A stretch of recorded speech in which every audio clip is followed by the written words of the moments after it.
जो बाप अपनी बेटी से इतना प्यार करता था, वो एक दिन गुस्से में आके उसका मर्डर कैसे कर सकता है? जिस इंसान को आप सबसे ज्यादा प्यार करते हैं, कुछ मोमेंट्स में सबसे ज्यादा नफरत भी उसी से करते हैं।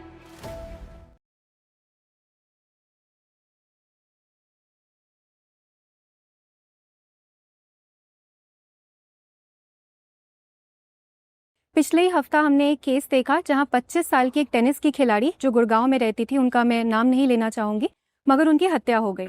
और आरोप ये है कि ये हत्या उनके पिता ने ही करवाई। और साथ साथ हमें ये भी सुनने में आया था कि उसी पिता ने अपनी बेटी को खिलाड़ी बनाने के लिए और एकेडमी खुलवाने के लिए करोड़ों रुपए भी खर्च किए थे। तो हम ये कॉन्ट्रडिक्शन डाइजेस्ट नहीं कर पा रहे कि जो बाप अपनी बेटी से इतना प्यार करता था, वो एक दिन गुस्से में आके उसका मर्डर कैसे कर सकता है? आपके हिसाब से इसका कोई रीजनेबल जस्टिफिकेशन हो सकता है? जस्टिफिकेशन तो कोई क्यों देगा इस चीज का? मर्डर है तो मर्डर है, किसी ने भी किया हो। लेकिन हम लोग जब कानून को समझते हैं तो लीगली तो ठीक बात है कि फादर पे ही आरोप है कि उसने मारा है, सही बात है। और ऐसे मामले में जो पनिशमेंट होगी मेरे ख्याल से उम्र कैद की मिलेगी ही मिलेगी। सवाल है कि अगर बाप बेटी से इतना प्यार करता था तो उसने उसका मर्डर क्यों किया? ये सवाल हमें इसलिए ऐसा लगता है क्योंकि हम इन दो चीज़ों को एकदम बांट के देखते हैं। सच ये है कि हम सब लोग, चाहे आप हों, आपके पापा हों, मैं हूं, कोई भी इंसान हो, उसके अंदर बहुत सारी पर्सनैलिटीज़ होती हैं। जब हमारी बहुत सारी पर्सनैलिटीज़ में कॉन्ट्राडिक्शंस आते हैं, टकराहट आती है, तो हम बहुत बेचैन रहते हैं, परेशान रहते हैं। मनोविज्ञान में इसको स्प्लिट पर्सनैलिटी एक शब्द चलता है कि बटा हुआ व्यक्तित्व है। सबसे सफल लोग वो हैं जिनका मन, वचन, कर्म, आंतरिक जीवन, बाहरी जीवन सब एकदम सीधा हो। ऐसे लोग एग्जिस्ट नहीं करते। कॉन्ट्रडिक्शन सबके अंदर है। लेकिन अब इस केस की बात अगर करें, वो व्यक्ति अपने गांव से निकल के बड़े शहर में आया। ये दिक्कत आमतौर पे उन्हीं घरों में होगी जहां सेकंड जनरेशन वो है जो बड़े शहर में रही है और पहली जनरेशन वो है जो गांव से शहर में आई थी। ये दिक्कत आमतौर पे वहीं पर दिखेगी, मोस्ट ऑफ द केसेस। तो वो आदमी ठीक ठाक पैसा कमाता था, उसको लगा कि मैं अपने बच्चों को अच्छी परवरिश दूं। बड़े शहर में गया, अंग्रेजी स्कूल में पढ़ाया और हर तरह की एजुकेशन जो देश विदेश में हो सकती है सारी अपने बच्चे को दिलवाई। टेनिस खिलवाया कि वो इंटरनेशनल प्लेयर बने। हरियाणा में लड़कों का भी और लड़कियों का भी प्लेयर बनने का एक रुझान रहता है और पेरेंट्स सपोर्ट भी करते हैं आमतौर पे।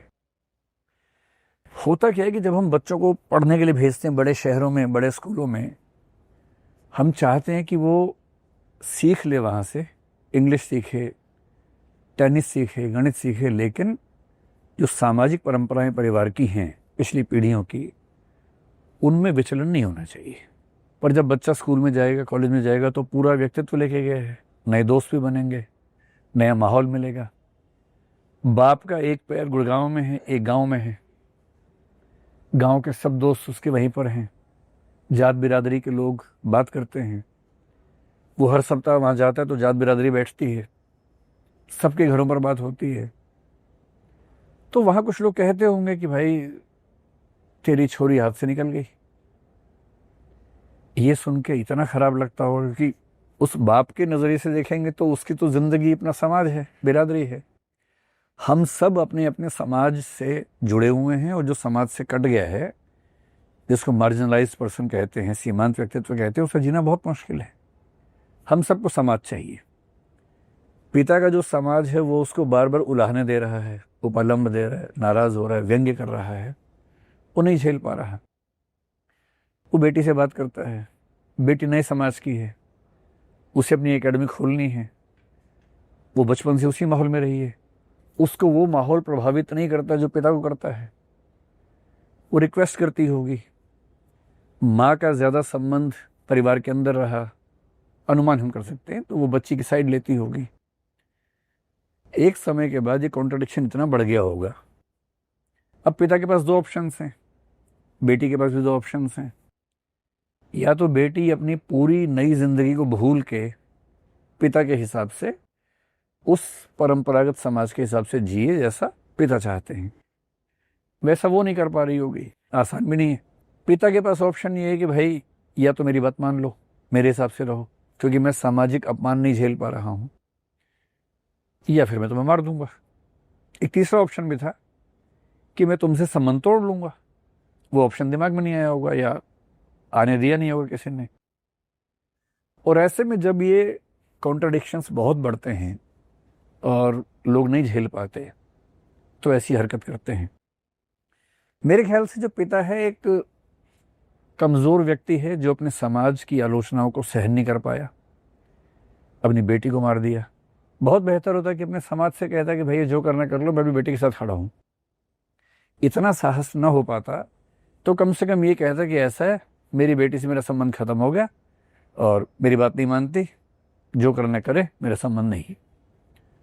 पर अपने समाज की गालियाँ, व्यंग्य, आलोचनाएं न सहन कर पाना और उस झूठे सम्मान के लिए ऑनर किलिंग करना, अगर ये बात सही है जैसा हम सुन रहे हैं, तो इसका मतलब है कि पिता एक कमज़ोर व्यक्ति था। और इसमें कॉन्ट्राडिक्शन वो नहीं है, जब वो अपनी बच्ची का बचपन देखता होगा तो उसको प्यार आता होगा, जब वो मेहनत करती होगी उसको प्रेम आता होगा, जब वो अवार्ड जीतती होगी टेनिस में उसको बड़ा सम्मान का भाव आता होगा, उसे चोट लगती होगी उसका दिल पसीजता होगा, उसे दुख भी होता होगा। है तो बाप ही ना भाई, और बाप के लिए बेटी का क्या महत्व है हम सब जानते हैं। वो एक पक्ष है। तो बाप का बेटी को प्यार करना, टूट के प्यार करना एकदम सामान्य बात है, वो करता ही होगा। पर वही बाप जब समाज में जाता होगा, ऐसी बातें सुनता होगा। एक आरोप है कि उसने एक वीडियो बनाया एक मुस्लिम लड़के के साथ। हो सकता है गांव के लोग इस बात पे आपत्ति करते हों। बेटा होता और मुस्लिम लड़की के साथ वीडियो बनाता तो दिक्कत यह नहीं आती, फिर उसके घर में आती। क्योंकि लड़की हर समाज में सम्मान का एक शो पीस है कि तेरी लड़की किसी के साथ कैसी वीडियो बना सकती है। लड़का बनाए तो मतलब सम्मान की बात है, लड़का क्या बात है, तेरा लड़का कितना विजेता है, कितने समाजों की लड़कियों के साथ वीडियो बना के आ गया है, तो विजेता वाला भाव है।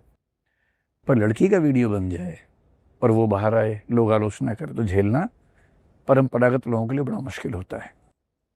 मेरे ख्याल से इस मामले में हुआ यही, और ऐसे हजारों मामले हमारे समाज में हैं, हम सबके साथ में हैं, आपके परिवार में भी होंगे। जब हमारे बच्चे हमारी फंडामेंटल डिमांड्स को मानने से मना करते हैं तो हम झेल नहीं पाते।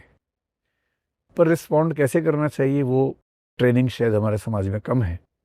और मैं भी दावे से कह रहा हूँ कि हत्या करने के बाद वो पिता गिल्ट फीलिंग से हर क्षण मर रहा होगा।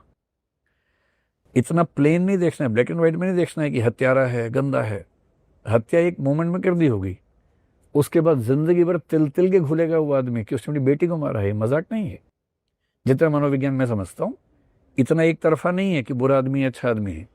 शेड्स हैं, एक ही इंसान के अंदर बहुत सारे शेड्स हैं, और मनोविज्ञान में ये बात मानी जाती है। आप लोग सोच के देखिएगा, जिस इंसान को आप सबसे ज़्यादा प्यार करते हैं, कुछ मोमेंट्स में सबसे ज़्यादा नफरत भी उसी से करते हैं। तो एक ही इंसान से प्यार होना और नफरत होना ये सामान्य बात है। इस हद तक नफरत हो जाए कि आप गोली मार जाओ उसको, ये थोड़ा सा अटपटी सी बात है। Thank you sir. और इसी से एक गंभीर मुद्दा निकल के आता है ऑनर किलिंग का। जैसे हम बचपन से सुनते आ रहे हैं कि ये मत करो, वो मत करो, जात बिरादरी के लोग क्या कहेंगे, समाज क्या कहेगा, और एक दिन उसी समाज की बात में आके एक इंसान गलत कदम उठा लेता है, ऑनर किलिंग कर देता है। तो इसमें असली दोषी कौन है? वो इंसान जो ये कदम उठा रहा है या फिर वो समाज जो उसको उकसा रहा है? लीगल एंगल से देखेंगे तो दोषी वही जिसने गोली चलाई है या तलवार चलाई, चाकू चलाया। कानून ये मान के चलता है कि 18 साल से बड़ी उम्र का व्यक्ति फ्रीडम ऑफ विल रखता है। फ्रीडम ऑफ विल का मतलब है कि अगर किसी ने मुझे उकसाया तो भी मेरे पास ये ऑप्शन था कि मैं उकसावे में आऊँ या ना आऊँ। मैं आ गया, मैंने गोली चला दी, तो जिम्मेदारी तो मेरी बनती है।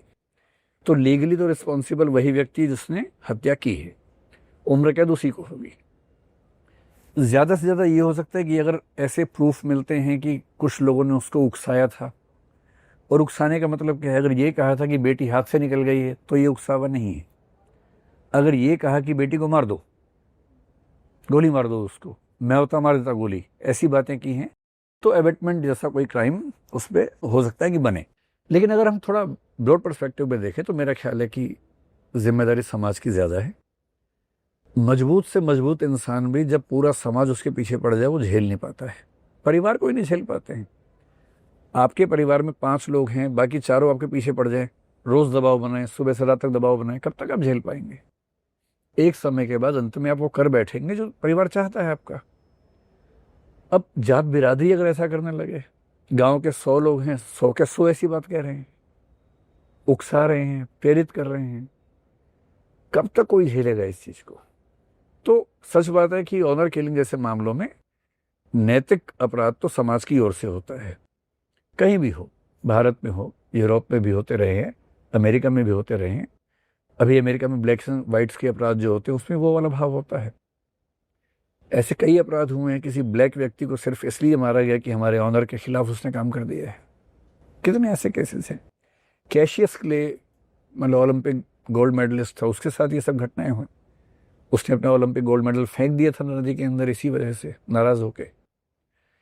तो दुनिया के किसी भी समाज में अगर ऑनर किलिंग हो रही है या कोई भी ऐसा क्राइम जो समाज के सम्मान के नाम पे हो रहा है, नैतिक अपराध तो समाज का है, क्योंकि उसने दबाव बनाया। इतना दबाव कि झेलना संभव नहीं होता है। पर हाँ, जो एग्जीक्यूट करेगा क्राइम को फ्रीडम ऑफ विल के तहत अपराधी माना वही जाएगा, सजा होगी उसी को।